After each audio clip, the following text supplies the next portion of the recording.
Buah lakum tumbuh di hutan, dipetik anak tengah halaman. Assalamualaikum kami ucapkan kepada tuan puan orang budiman.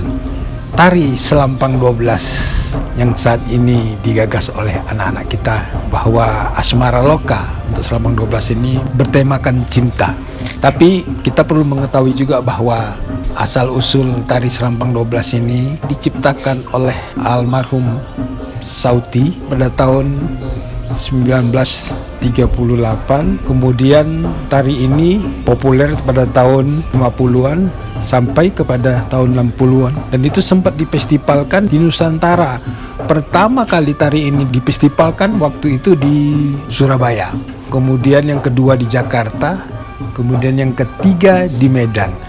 Ya, jadi tari Selampang 12 ini memang dia mempunyai 12 ragam, maka disebutkanlah tari Selampang 12. 12 ragam itu punya pengertian-pengertian masing-masing. Nah, ragam satu di Selampang 12 itu istilahnya perkenalan atau pertemuan pertama. Ibarat pantun, sedang melayang pandangan mata, terpaut pandang pada juwita, menggetar sukma berdebar cinta, terbayang-bayang di relung mata. Nah, kemudian dari ragam kedua ada namanya Cinta Meresap. Nah, Cinta Meresap ini ada juga pantunnya. Dari mana datangnya lintah, dari atap turun ke padi. Dari mana datangnya cinta, dari mata turun ke hati. Jadi setelah pandangan pertama meresap cinta itu ke dalam, kemudian akan berlanjut lagi dia ke ragam berikutnya. Kemudian ragam ketiga itu memendam cinta. Nah, cinta itu pun seperti lirik pantun sekarang ini, cinta terpendam kalau mendalam, langit yang cerah kelihatan kelam, bumi terasa sebesar talam, perasaan jiwa timbul tenggelam. Dari menendam cinta kita masuk ke ragam 4. Ragam 4 itu sudah mulai dia di dalam syair pantunnya kita berikan, alangkah perihnya perasaan punggu, menderita dan dendan birahi, tersangkut kasih, terpaut sayang, gelisah menanti dan menunggu, entah hampa, entah berisi, entah pun hanya mabuk seseorang. Ragam berikutnya itu yaitu ragam 5 yang diberi nama berbagai isyarat tanda cinta. Itu nanti bisa diketahui dari geraknya. Berbagai isyaratnya cinta itu dia seperti goncek-goncek gitu. Kalau ketemu pandanganlah lubuk hati, cendera mata. Ditunjuk tanda dan isyarat yang mengandung kias dengan makna.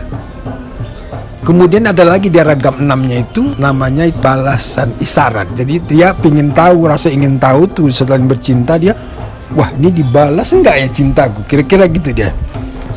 Kemudian kita masuk ke ragam 7. Ragam 7 itu maksudnya menduga. Dia menduga-duga. Kalau cinta menduga-duga kan agak bingung juga perasaannya. Mau menduga-duga aja, kapan ini jawabannya, kepastiannya itu.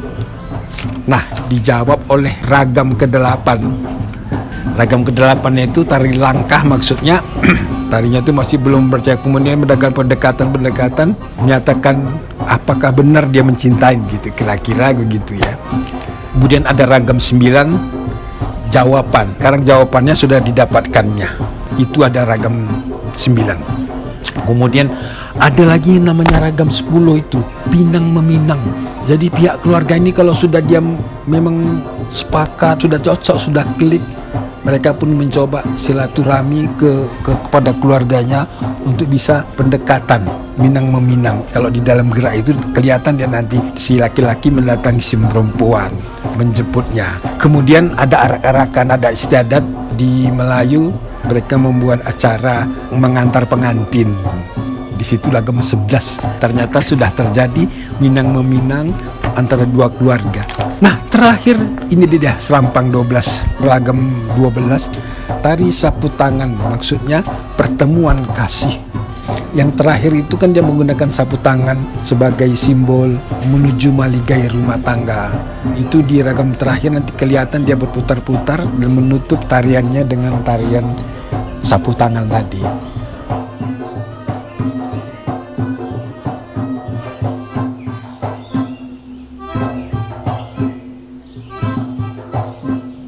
Serampang 12 mempunyai cerita, yaitu kisah cinta zaman dahulu yang bagaimana menceritakan awal perjumpaan, bagaimana menanggapi seorang wanita yang kita cintai, kita ingin serius dengan si wanita. Sudah itu kita langsung ke rumah dia, mau melamarnya, sehingga terjadilah proses perkawinan.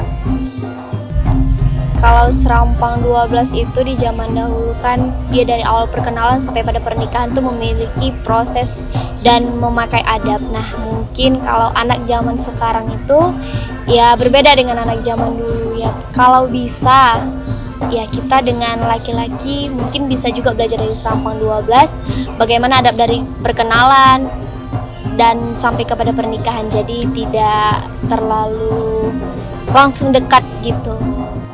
Khususnya buat kaula muda, tetap cintai budayamu, khususnya tari Serampang 12 hingga berjaya seterusnya.